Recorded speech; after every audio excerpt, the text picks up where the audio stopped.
Hi friends, నమస్తే. ఇప్పుడు మేము పెంచలకోనలో ఉన్నామండి. పెంచల నరసింహస్వామి టెంపుల్ దగ్గర ఉన్నాము. ఇప్పుడు లోపలంతా క్లియర్గా టెంపుల్ లోపల ఎంతవరకు చూపించగలమో అంతా చూపిస్తాను నేను. చుట్టుపక్కలంతా చిన్న చిన్న టెంపుల్స్ అన్నీ ఉన్నాయి, అవన్నీ చూద్దాము. చాలా ఫేమస్ టెంపుల్ ఇది, చాలా శక్తివంతమైన టెంపుల్. ఒకసారి మనం ఏదన్నా అనుకుంటే జరుగుతుంది. ఖచ్చితంగా రెండోసారి అయితే వస్తారు మొక్కు తీర్చుకోవడానికి. అంత శక్తివంతమైన టెంపుల్ ఇది. ఇది నెల్లూరు డిస్టిక్లో ఉందండి. నెల్లూరు డిస్టిక్ నుంచి మనకి ఉంది టెంపుల్ అయితే. ఇప్పుడు లోపలికి వెళ్దాము. లోపలంతా క్లియర్గా చూపిస్తాను. ఇక్కడైతే సత్రాలన్నీ ఉన్నాయండి. స్టే చేయడానికైతే రూమ్స్ ఉన్నాయి. అలాగే అన్నప్రసాదం పెడతారు, అన్నం పెడతారు ఇక్కడ మధ్యాహ్నం. వీకెండ్స్ అయితే నైట్ కూడా పెడతారు. భోజనం అయితే చాలా బాగుంటుంది. వచ్చిన వాళ్ళు ఖచ్చితంగా ప్రసాదంలాగా అన్నప్రసాదం తినేసి వెళ్తారు. మేము కూడా ఇప్పుడు అక్కడికే వెళ్తున్నామండి. అది నేరుగా ఎదురుగా కనిపిస్తుంది కదా, అదే. ఈ పక్కన ఉన్నదైతే లడ్డు కౌంటరు. లోపల ఇదంతా అది లడ్డు కౌంటర్ అండి. నీట్గా ఇదంతా ప్లేస్, ఇదంతా అన్నప్రసాదం ముందున్న ప్లేసు, మండపం ఇదంతా. ఇది అన్నప్రసాదం అండి. లోపలికి వెళ్తున్నాము. మేము ఇప్పుడు 2 అయిపోయింది, 3 అయిపోయింది. 2 కూడా కాదు, 2 వరకే పెడతారు మామూలుగా. మేము వచ్చేటప్పుడు 3 అయిపోయింది. కానీ అన్నం ఉంది, పెట్టారు మాకు. చాలా టేస్ట్ ఉంది. ఇప్పుడు చుట్టూ ఉన్న ప్లేసెస్ అన్నీ షూట్ చేసుకొని 4కి అట్లా 3:30, 4కి అట్లా గుడి ఓపెన్ చేస్తారంట. స్వామిని చూసుకొని బయలుదేరేస్తాము. ఇప్పుడైతే మనము టెంపుల్ ఆవరణ అంతా చూద్దాము రండి.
నిజానికి పురాణాల ప్రకారం అయితే ఇది పెనుశిల అండి. పెనుశిల అంటే కొండ, పెద్ద కొండ శిల అని. పెనుశిల నరసింహస్వామి అని పిలిచేవారు. కానీ వాడుక భాషలో క్రమంగా ఇది ఎలా అయిపోయిందంటే పెంచల నరసింహస్వామి అని పిలవడం మొదలుపెట్టారు. అదే వాడుక భాషకి అయిపోయింది. ఈ కొండ పేరు పెనుశిల అండి.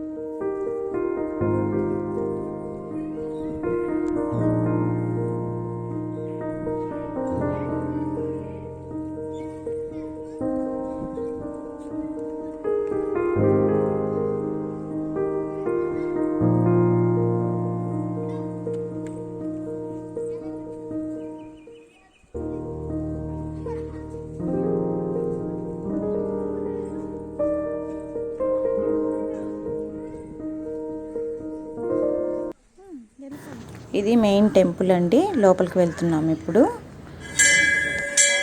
చుట్టూ ఉన్న టెంపుల్ ఆవరణ అయితే అద్భుతంగా ఉందండి. ఒక ఏదో ఒక శక్తి ఉన్నట్టుగా ఒక ఫీల్ అండి. చుట్టూ ఆ ఘంటానాదము, ఆ ప్లెజెంట్ వాతావరణము, కళ్ళకి కనిపించే ఆ టెంపుల్ గోపురాలు అద్భుతంగా ఉందండి. లోపలైతే షూట్ లేదు, వాళ్ళు నీట్గా క్లియర్గా ఇచ్చున్నారు. గర్భగుడిలో ఫోటోలు తీయకూడదు, ఫోన్లు కెమెరాలు నాట్ అలౌడ్ అని ఇచ్చారు. నేనైతే గర్భగుడి కాకుండా లోపల ఊరికే జస్ట్ ద్వారబంధం దగ్గర నుంచి కొంచెం అలా చూపించాను లోపల ఎలా ఉంది అని. దీని లోపల గర్భగుడి ఉందండి, నేను ఊరికే జస్ట్ అలా చూపించాను అంతే. లోపలైతే చాలా ప్లెజెంట్గా ఒక శక్తి ఉన్నట్లుగా మనకి ఫీల్ అయితే కలుగుతుంది, చాలా బాగుంది.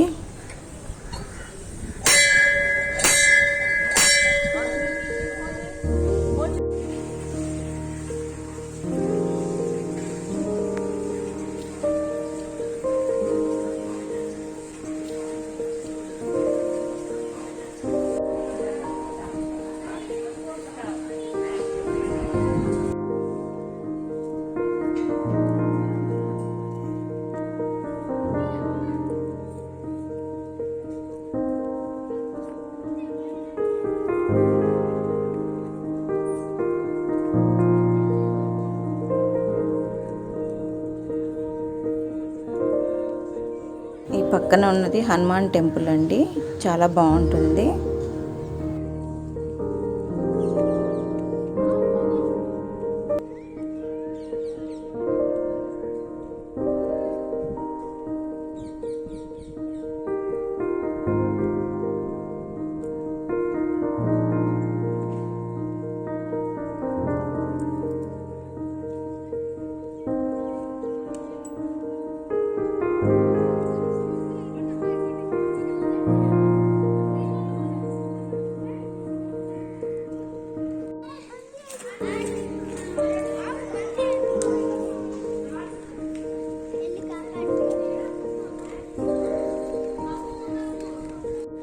ఇది అమ్మవారి టెంపుల్కి వెళ్ళే దారండి ఇది.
ఇది స్వామివారి పుష్కరిణి అండి, కోనేరు.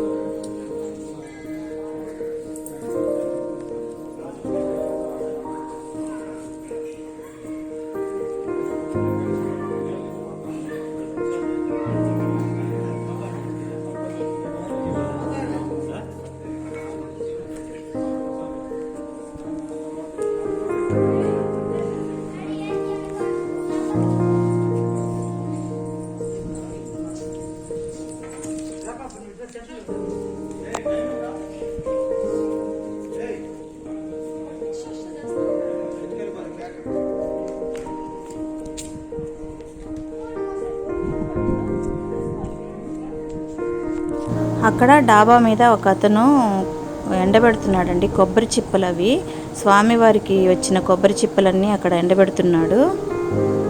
అవి క్లియర్గా కనిపించాయో లేదో తెలియదు.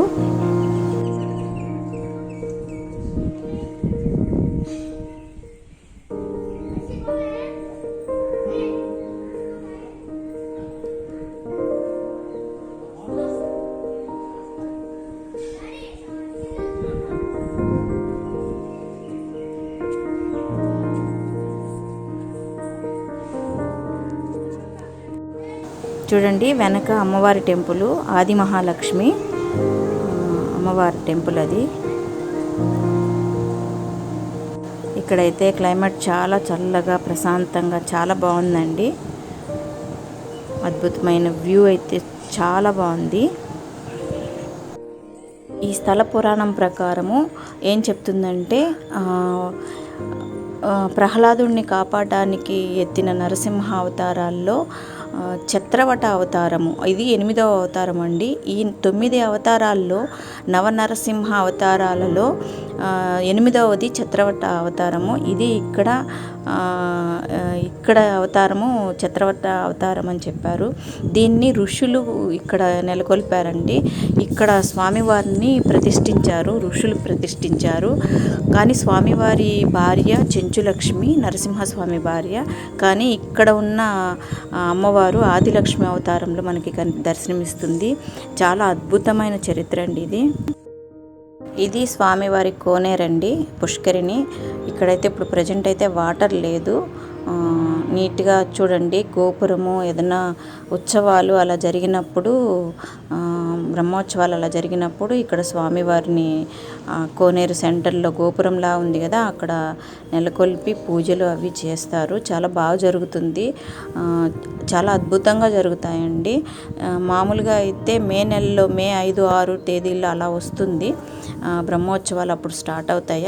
ఆయన పుట్టిన తేదీ కూడా స్వాతి నక్షత్రంలో అప్పుడు చేస్తారు. ఇక్కడ చాలా అద్భుతంగా చేస్తారు. ఈ చుట్టుపక్కల గ్రామాల వాళ్ళు ఎలా ఉంటుందంటే ఆ టైంలో ఇక్కడ చాలామంది జనము అందరూ మొక్కులు తీర్చుకునేవాళ్ళు, మొక్కుకునేవాళ్ళు. అద్భుతంగా ఉంటుందండి ఆ టైంలో కానీ వస్తే మాత్రం. ఇక్కడ ఉన్న చిన్న చిన్న గ్రామాలు, ఎక్కువ గ్రామాల వాళ్ళు ఈ టెంపుల్కి అయితే రెగ్యులర్గా వచ్చి వెళ్తూ ఉంటారు. వచ్చి అలాగే ఇక్కడ మొక్కుకున్న వాళ్ళు పొంగలు పెట్టుకుంటారు. ఇప్పుడు ఎదురుగా కనిపిస్తున్న షెడ్ లాగా ఉంది, దాని కింద అయితే మొత్తం పొయ్యలు ఉన్నాయి. వచ్చి అక్కడ ఉండి స్వామివారికి నైవేద్యం అంటే పొంగలి పెట్టుకొని ఇక్కడి నుంచే స్వామికి పొంగలి పెట్టి పూజ చేసుకొని వాళ్ళు మొక్కులు తీర్చుకుని వెళ్తూ ఉంటారు. ఇది కళ్యాణఘట్టం అండి. ఇక్కడ ఎంట్రుకలు ఇచ్చేసి కోనేరులో స్నానం చేసి ఇక్కడ నైవేద్యం వండుకొని చూడండి, పొయ్యలు అయితే వరుసగా పెట్టుంటారు. లోపల చూపిస్తాను నేను. ఇవ్వండి, పసుపు కుంకుమ పెట్టి స్వామివారిని తలుచుకొని పొంగళ్ళు వండి స్వామివారికి ఇక్కడి నుంచే నైవేద్యం పెట్టి మొక్కులు తీర్చుకుని వెళ్తూ ఉంటారు. దానికోసంగా ఇక్కడ వీళ్ళు ఒక రూమ్ లాగా అరేంజ్ చేశారండి. వర్షం వచ్చినా ఏదైనా వచ్చినా ఎండ అలా లేకుండా నీట్గా ఉండడం కోసమని, భక్తుల కోసమని. చాలా బాగుంటుందండి ఇక్కడ ప్లేస్ అయితే. ఆ టైంలో అయితే అసలు స్థలమే ఉండదు నిలబడడానికి కూడా.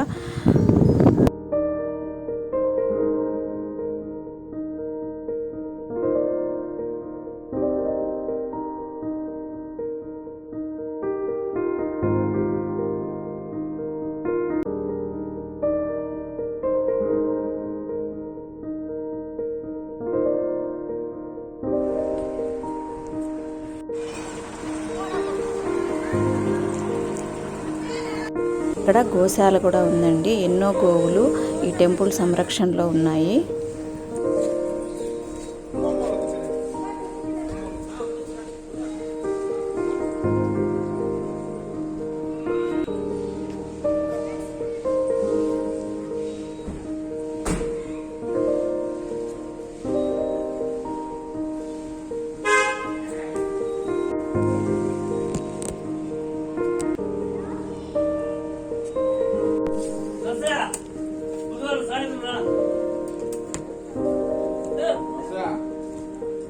ఇక్కడ శ్రీవారి ప్రసాదం అమ్ముతారండి. అలాగే మనకి గదులు కూడా అవైలబుల్లో ఉంటే మనకి రూమ్స్ కూడా ఇస్తారు. ఇక్కడ ప్రసాదం అయితే లడ్డు, పులిహోర ఉంటుంది.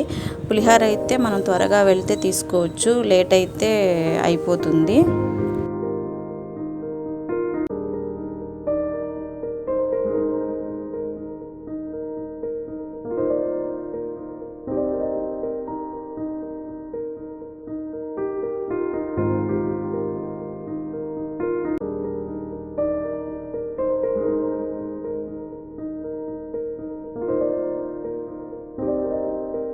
దర్శనం అయిపోయిందండి. మేము టెంపుల్ నుంచి స్టార్ట్ అయిపోతున్నాము. నెల్లూరు వెళ్ళిపోతున్నాము. స్వామి దర్శనం అయితే బాగా జరిగింది. మీరు కూడా ఎప్పుడైనా దగ్గరలో ఉన్నవాళ్ళు, తెలిసిన వాళ్ళు, లేదు చూడాలి స్వామిని అనుకున్న వాళ్ళు ఖచ్చితంగా వచ్చి స్వామి దర్శనం చేసుకుని వెళ్ళండి. అద్భుతమైన ఎక్స్పీరియన్స్ అయితే అవుతుంది మీకు.